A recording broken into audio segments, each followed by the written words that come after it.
इंसान के अंदर एक दिल है,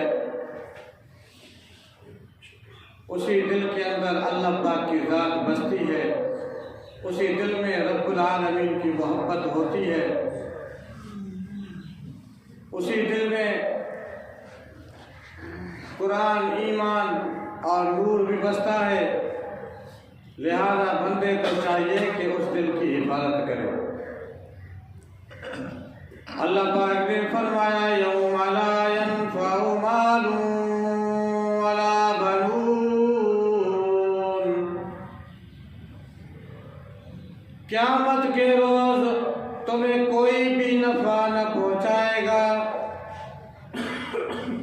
चाहे तुम्हारे पास दुनिया में अरब और खरब क्यों न हो, चाहे कितनी भी जायदाद क्यों न हो। अल्लाह पाक ने फरमाया यौम ला यनफ़उ माल, कोई भी नफा तुम्हें माल न पहुंचाएगा क़यामत वाले दिन, वला बनून, और औलाद भी तुम्हें कोई भी नफा न पहुंचाएगी क़यामत वाले दिन।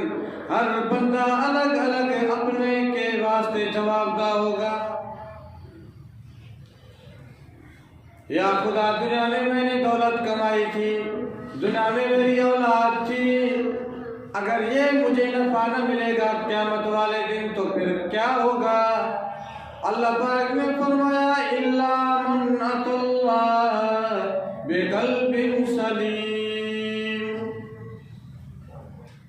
क़यामत के रोज जो अपने साफ दिल को लाएगा अल्लाह पाक के पास, अल्लाह पाक ने फरमाया वो बंदा कामयाब है, वो इम्तिहान में भी कामयाब है, वो